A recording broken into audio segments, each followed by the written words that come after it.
என்னுடைய நடைபயணம் நிகழ்ச்சி அரசு ரத்து செய்து விட்டார்கள். 100 நாட்கள் நடைபயணம், அதில் கிட்டத்தட்ட 85 நாட்கள் முடிவடைந்து விட்டனர். வெற்றிகரமாக நடைபெற்றுக் கொண்டது. திடீரென்று இந்த கரூர் சம்பவத்தை வைத்து மேற்கு பகுதிக்கு செல்கின்ற நடைபயணம் ரத்து, இந்த கண்டிஷன்லாம் இருக்கு, நீ நடத்தக்கூடாது என்று அதை தடை செய்து விட்டார்கள். ஒரு தற்காலிகமாக நம்முடைய வழக்கறிஞர் பாலு மூலமாக நேற்று தான் உயர்நீதிமன்றத்திலே ஒரு தாக்கல் செய்திருக்கின்றோம். நிச்சயமாக அந்த நடைபயணம் தொடரும், முழுமையாக நடைபெறும். தமிழக அரசு சொல்கின்ற காரணம் எல்லாம் வேடிக்கையான காரணம். நீங்கள் தனியார் இடத்திலே நடத்திக் கொள்ளுங்கள், ஊருக்கு ஒதுக்குமாக நடத்திக் கொள்ளுங்கள், மக்கள் நடமாட்டம் அதிகமாக இருக்கக்கூடாது, மக்களுக்கு இடைஞ்சல் வரக்கூடாது, போக்குவரத்துக்கு இடைஞ்சல் வரக்கூடாது, அதெல்லாம் சரி. ஊருக்கு வெளியிலே ஒதுக்குப்புறமா நடத்துவதற்கு எதுக்கியா நாங்க கூட்டம் நடத்தணும்? ஒரு அரசியல் கட்சியினுடைய ஜனநாயக கடமை மக்களை சந்திப்பது. மக்கள் எங்கே இருக்கின்றார்களோ அங்கேதான் நாங்கள் செல்ல வேண்டும். மக்களிடம் சென்றுதான் நாங்கள் துண்டு பிரசுரம் கொடுக்க முடியும். மக்கள் மத்தியிலே தான் நாங்கள் போராட்டம் செய்ய முடியும். நாங்கள் போராட்டம் செய்கின்ற ஒதுக்குப்புறம் இடத்திலே மக்களை அழைத்து வர முடியுமா என்ன? இது மற்ற ஆண்ட கட்சி ஆளுங்கட்சி எல்லாம் செய்யலாம், நிறைய வச்சிருக்கிறாங்க. ஆனால் இது பாட்டாளி மக்கள் கட்சி. அன்றாடம் மக்கள் பிரச்சனைகளை பேசி பேசி எத்தனையோ மாற்றங்கள் நாங்கள் கொண்டு வந்திருக்கின்றோம்.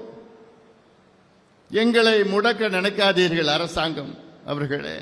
அரசு நிச்சயமாக அதை வெற்றி பெற முடியாது. அதனால் எனக்கு ஒரு 2-3 நாள் லீவ் விட்டுட்டாங்க. சரி, அதனாலதான் அவசரமாக இந்த செயற்குழு, சரி இன்னைக்கு விடுமுறை எனக்கு. ஏன்னா இந்த நடைபயணம் மிக சிறப்பாக வெற்றிகரமாக நடைபெற்றுக் கொண்டிருந்தது. தென் மாவட்டங்கள் எல்லாம் பார்த்தோன்னா அவ்வளோ மக்கள் ஆர்வமாக, அவ்வளோ கூட்டம், அவ்வளோ பெண்கள் வந்திருந்தார்கள்.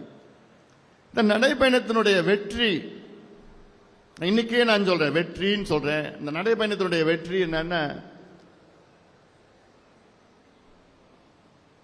நாம் ஏதாவது அந்த பகுதிக்கு சென்று அந்த பிரச்சனையை பற்றி பேசினால் பல பிரச்சனைகளுக்கு தீர்வு வந்திருக்கிறது.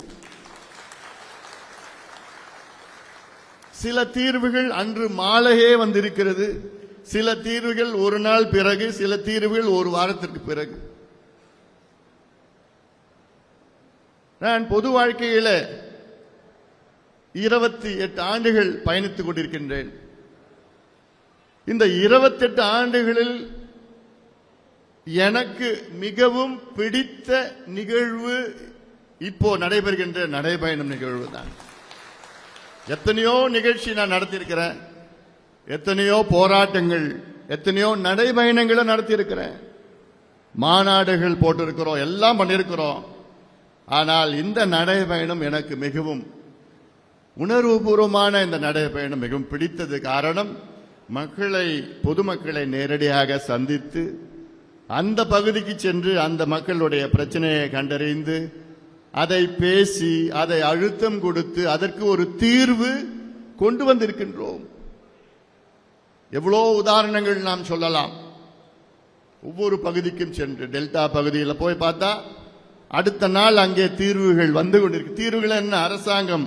அரசாங்கத்தை தட்டி எழுப்பி இதை செய்யவில்லை என்றால் மீண்டும் போராட்டம் என்று சொன்ன உடன் அடுத்தடுத்ததாக தீர்வுகள் வந்து கொண்டிருக்கிறது.